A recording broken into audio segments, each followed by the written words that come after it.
arfi là cả thapa hầu van hai lâu engage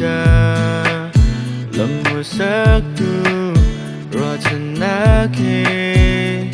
cần lâm thua na nang ma kan hair chung ni treo do ding ta khu ni chang kê cha rồi chân na bê tu tu grill chan yang te cần lâm thua na nang ma kan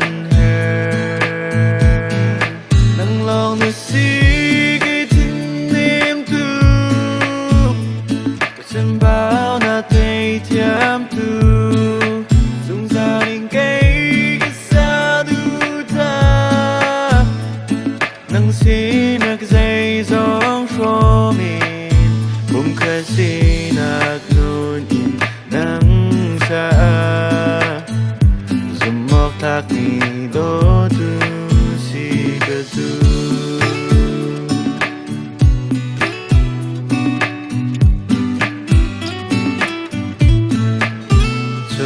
arfi lạc atlapa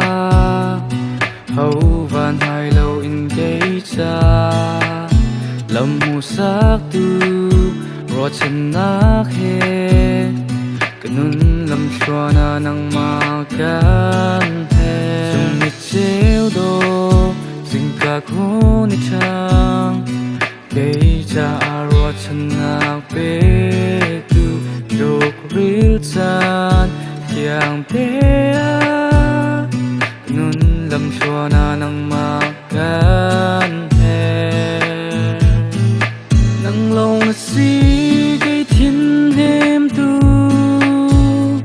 sân bao nạc thầy thiam tu dùng dao in cái sa du tha nang si nạc dây giống shom bung khát si nạc nun in nang cha zum mok lak mi do tu si ka tu